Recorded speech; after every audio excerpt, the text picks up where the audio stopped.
on va imaginer la réaction qui peut se passer entre l'hydroxyde de sodium en solution et du sulfate de cuivre en solution. Alors, le sulfate de cuivre en solution, c'est bleu, limpide, et l'hydroxyde de sodium, c'est incolore. Et donc, on va obtenir quelque chose de particulier. Alors, c'est quoi une solution de NaOH? C'est en fait un NaOH qu'on a mis en solution. Et comme c'est un métal et un groupement, on a dans cette solution du Na+, et du OH-. Et pareil avec le CuSO4, c'est un sel, un métal et le reste, donc du Cu++ et du SO4-. Et donc, quand on écrit NaOH aqueux, c'est Na++ OH- aqueux, SO4 aqueux, c'est Cu++ plus SO4 moins aqueux. Alors, qu'est-ce qu'on va représenter? Donc, imaginons qu'on a placé dans une cuillère le Na et le OH, et qu'on a mis dans une autre cuillère le Cu++ et le SO4-, donc des triangles dans l'autre sens. Et si on mélange tout ça, donc si on se retrouve dans la solution où on a mis les deux ensemble, où il y a les 4 en fait, on se retrouve avec des Na+, des OH-, des Cu++ et des SO4-. Alors, il se fait que les Cu++ et les OH-, ça forme un sel peu soluble. Alors, qu'est-ce qui se passe? On forme un solide qui va précipiter dans le fond. Et l'observation de la réaction montre qu'on forme un solide. Ça donne une sorte de pape, un truc assez épais. Ça prend en masse, en fait. Prend en masse et c'est bleu.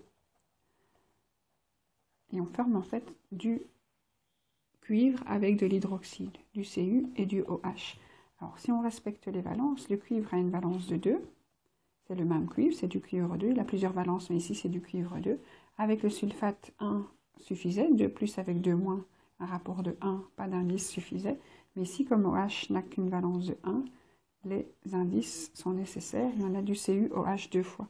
Et donc, il faut un deuxième OH pour satisfaire notre Cu. Et donc, il faut un deuxième Na qui est venu dans la solution. Donc, on a besoin de 2 NaOH.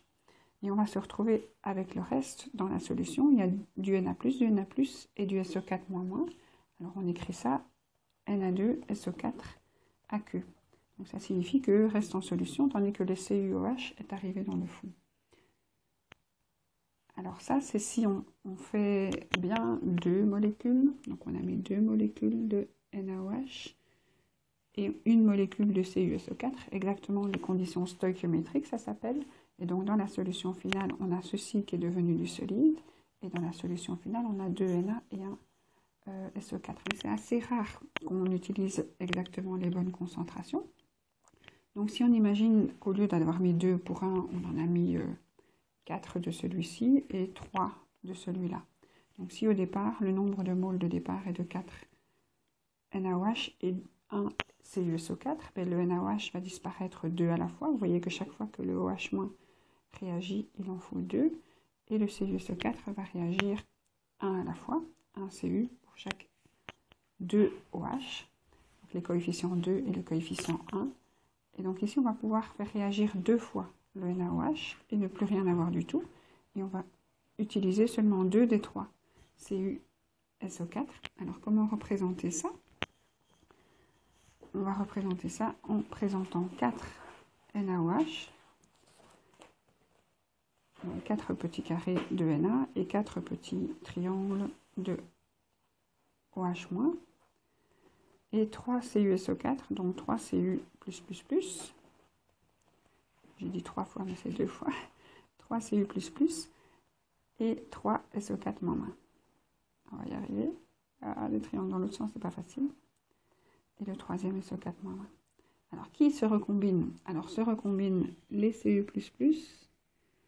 avec les OH-. Donc ici, on a bien une première molécule qui contient un Cu et 2 OH-, une deuxième molécule qui contient un Cu et 2 OH-.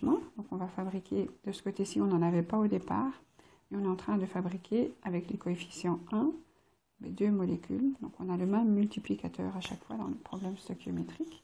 On va se retrouver avec 2 CuOH ici. Et on va avoir aussi, avec le même coefficient 1, 2 Na2SO4 qui vont rester dans la solution. Donc je vais représenter le solide qui est précipité dans le fond. Iops. Donc le Cu++ et ses 2 OH-. Le deuxième Cu++ et ses 2 OH-. Donc ça, c'est ce qui est tombé dans le fond. Et qu'est-ce qui reste dans la solution? Ben, il nous reste un Cu++ qui a trouvé personne à qui réagir. Il nous reste 3 SO4-. Oups, non, c'est dans ce sens-là. Je vais y arriver.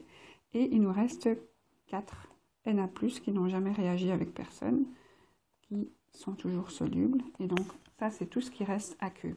Alors, c'est quoi qui reste aqueux au final? Donc, ceci, c'est du solide.